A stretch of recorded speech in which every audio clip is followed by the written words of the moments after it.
जय हिमालय, जय भारत। संसार भर में हिमालय लोग यूट्यूब चैनल देख रहे हैं, आप सभी का स्वागत है। और मैं हूं भारत की राजधानी नई दिल्ली से डॉक्टर हरीशचंद्र। लोक देवता गोलू देवता को न्याय का देवता माना जाता है। वे सत्य और न्याय की रक्षा करते हैं और अन्याय करने वालों को दंडित करते हैं। वे प्राकृतिक आपदाओं, बीमारियों और संकटों से बचाने में अपने भक्तों की मदद करते हैं। उन्हें उत्तराखंड, विशेष तौर पर कुमाऊं में गोलू देवता, ग्वेल देवता, गोलजू देवता आदि नामों से जाना जाता है। लेकिन नेपाल में उन्हें किस नाम से जाना जाता है, यही इस बार मैं आपको बताऊंगा। लेकिन जब तक मैं आगे बढ़ूं, आपसे अनुरोध है कि हिमालय लोग यूट्यूब चैनल और STV यानी सत्यमेव जयते चैनल को सब्सक्राइब अवश्य कर दीजिए। जिन्होंने अब तक ऐसा नहीं किया है, यह आपसे विनम्र अनुरोध है। तो बात करते हैं गोलू देवता की कि उन्हें नेपाल में क्या कहते हैं और नेपाल में उनकी क्या कथा है। उत्तराखंड के न्याय के देवता गोलू देवता या ग्वेलजू देवता के नाम से संबंधित विभिन्न जनश्रुतियों व जागर कथाओं में अलग अलग कथाएं मिलती हैं, जिनमें बहुत सी विविधताएं हैं। ग्वेल देवता की वास्तविक जन्मभूमि निर्धारित करना भी आज एक बड़ा कठिन कार्य है। कोई मानता है कि उनका जन्म धूमाकोट में हुआ था, कोई चंपावत मानता है तो कोई नेपाल। किसी जागर में ग्वेल देवता को ग्वालियर कोट चंपावत में राजा झलराई का पुत्र कहा गया है, तो किसी जागर कथा में उन्हें नेपाल के हलराई का पुत्र बताया गया है। गोलू देवता को गौर भैरव यानी भगवान शिव का अवतार माना जाता है। ऐतिहासिक रूप से उन्हें राजा झलराय और उनकी पत्नी कालिंका का पुत्र और कत्यूरी राजा का सेनापति माना जाता है। यही ग्वेल देवता नेपाल में भी पूजे जाते हैं, परंतु नेपाल में उनका नाम गोलजू देवता नहीं है, बल्कि होनेनाथ है। वे हिनेनाथ देवता के रूप से पूजे जाते हैं। मान्यता है कि नेपाल के दार्चुला जिले के उक्को गांव का महल गोलू देवता के पूर्वजों का है। गोलजू देवता के पूर्वज उक्को महल के राजा थे और गोलू देवता का उक्को महल में ही जन्म हुआ था। नेपाल में उन्हें होनेनाथ के नाम से जाना जाता है, जैसे मैंने पहले भी कहा।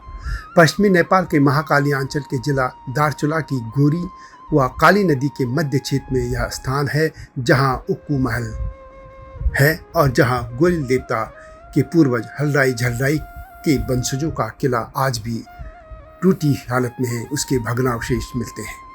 गोरी नदी व काली नदी का संगम भारत के जलजीवी क्षेत्र में होता है, यानी जो काली नदी है आज नेपाल और भारत की सीमा को तय करती है, उसी क्षेत्र की मैं बात कर रहा हूँ, जहाँ भारत में एक ओर पिथौरागढ़ जिला पड़ता है तो नेपाल की तरफ दार्चुला जिला पड़ता है।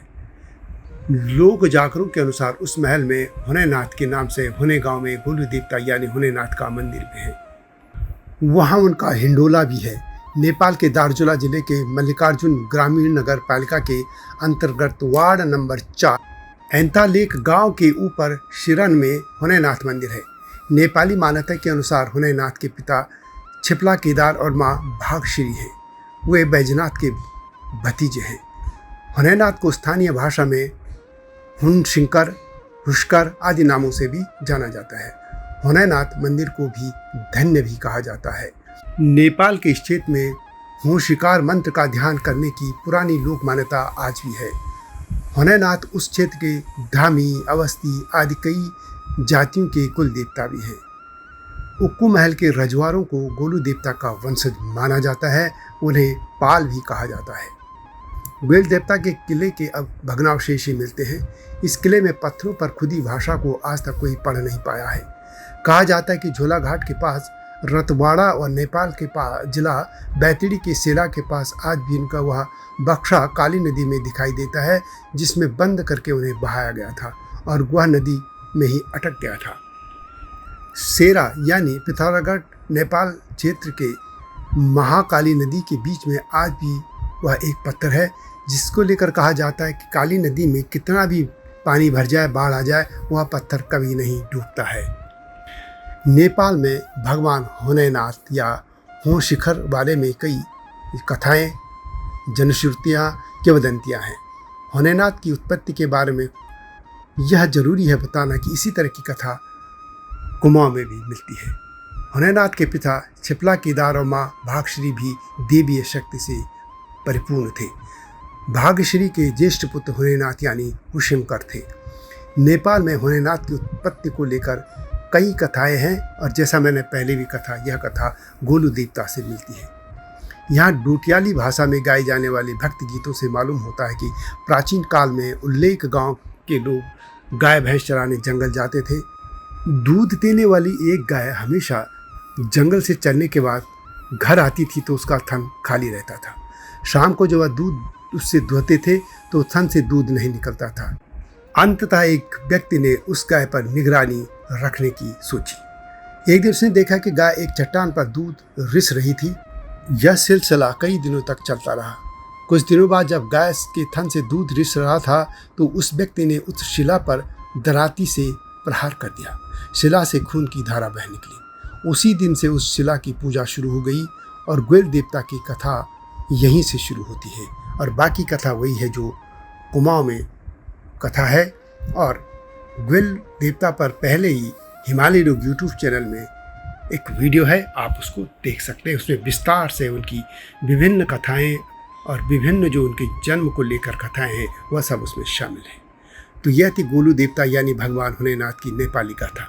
वीडियो कैसे लगी कमेंट में अवश्य लिखें। जल्दी आऊँगा नई गाथा के साथ, तब तक जय हिमालय, जय भारत। हिमालय पे पेड़ हो तो गीत गाएंगी नदियाँ, गीत गाएंगी नदियाँ।